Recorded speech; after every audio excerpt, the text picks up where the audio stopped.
Well, again today we are just talking, and I want to give you an update on William, my brother-in-law that I asked for a prayer for. And so let me do that and then just talk to you for a few minutes about some stuff. All right? I dressed up for you. Yeah, this is me dressed up.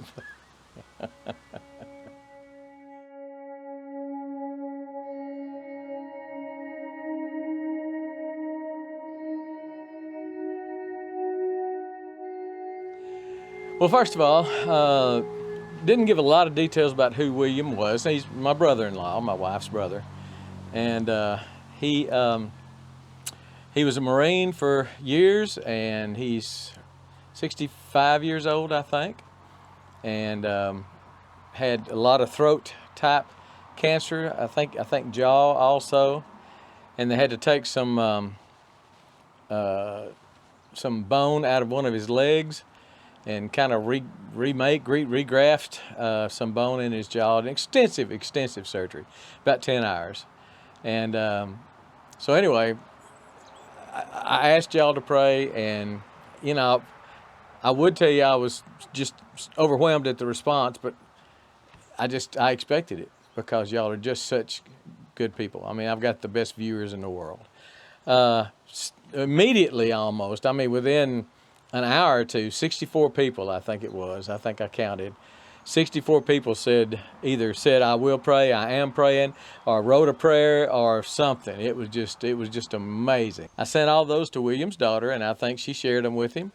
But just an amazing response from you folks, and got a lot more after that. I mean, in the coming days, and even up until just a few days ago, probably a week after, people asked about him and wanted another update. That's why I'm doing this, but also extended their desire to pray for him too. So just I would bet there was 100 in all, and that's just amazing. And I know you did, because he's doing well. I've got a picture of him here getting out of the hospital, and that was last Friday, I think, about 3 or 4 days ago. And it was touch and go for a while. I mean, he had some complications. He had some setbacks. They knew he was going to be in intensive care for about a week, and that's about what it was, about a week. And then after he got out of intensive care, it was only 2 or 3 days before they let him go home. Now, that sounded pretty early to me for surgery somebody had gone through like that to go home. But they know what they're doing, and he's gone home. He's gone to his daughter's house and to her home, and she's taking care of him there, and they're bringing in some help and stuff. But just want to let you know, your prayers were just an amazing part of his coming through the surgery and coming and healing as fast as he did. And he's not out of the woods. He still has a lot of rehab to go. He's just now starting to talk a little bit. So victories, and victories that are really welcome right now. So I appreciate your prayers for William. And with that thought in mind, let me talk to you for just a second.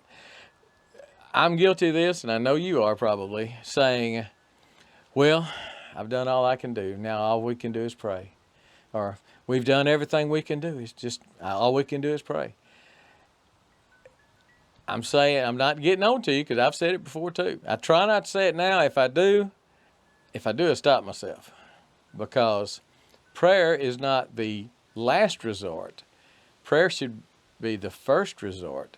It should be the first thing we do. It should be the first thing that we trust in.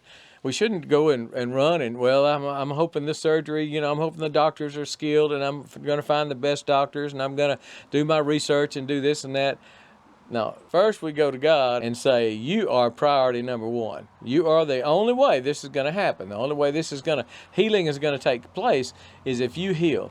Doctors are great. I'm not disparaging doctors, but true healing comes from God and not from doctors.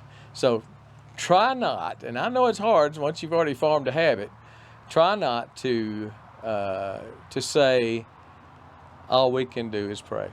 The best thing we can do is pray. And I want y'all to know, I pray for y'all. I lift up my viewers. Sometimes I call them by name. If you've told me you're having a problem, you know, there's 2 or 3 that have told me some problems they're having, and I'll call their name in prayer. But otherwise, I just pray for my viewers, and that includes you. So, and I believe in prayer, and I'm a man of faith. And I also believe that prayer survives us. And let me explain that. There are a lot of you out there, maybe that are getting older. You've been praying for a child to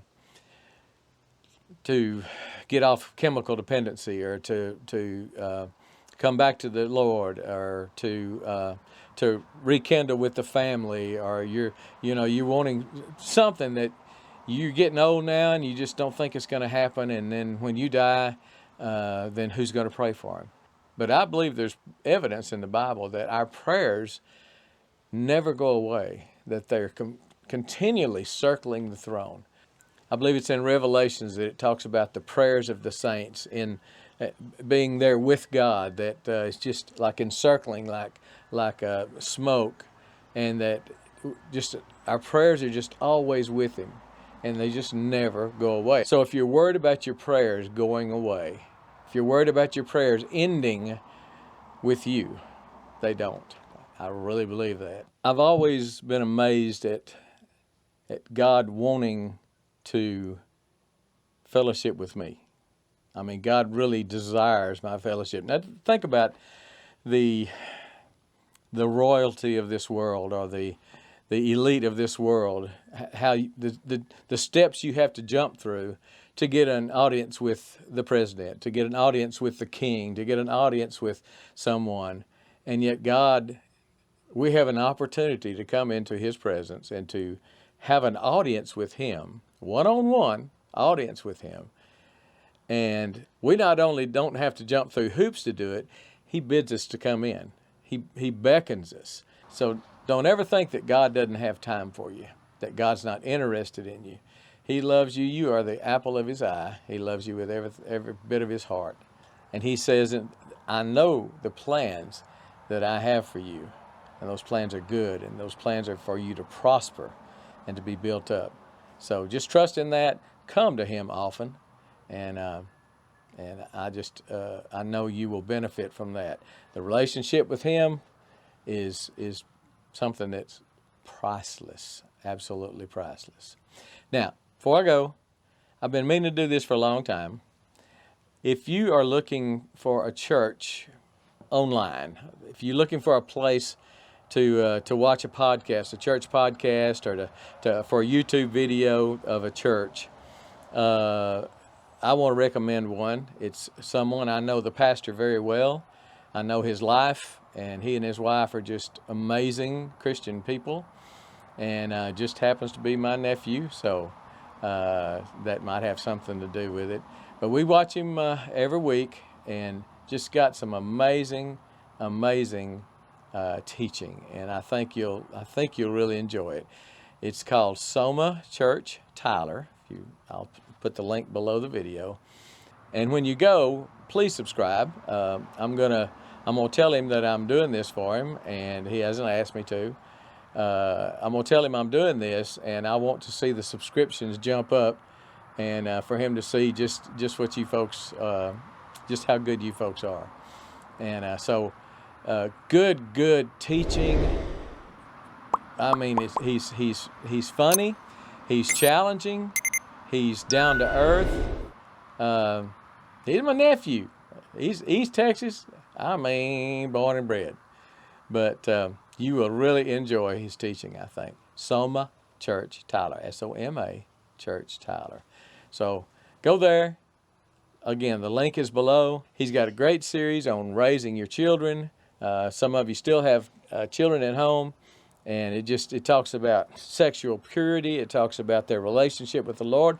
It talks about discipline. It talks about a lot of things. It's really, really good. My kids are grown and gone, and I've got grandkids that are half grown. But some of you probably have small children or grandchildren that need some teaching like this. So not only go there and subscribe, but if you really like, listen to one or two of his sermons. I think last week was really good, so you might want to listen to that.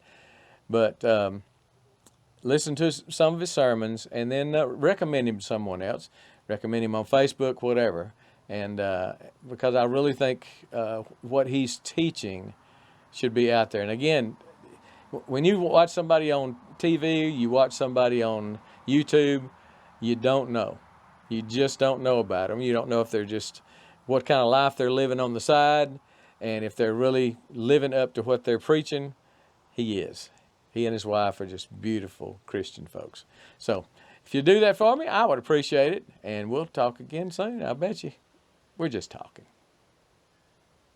And we're gone.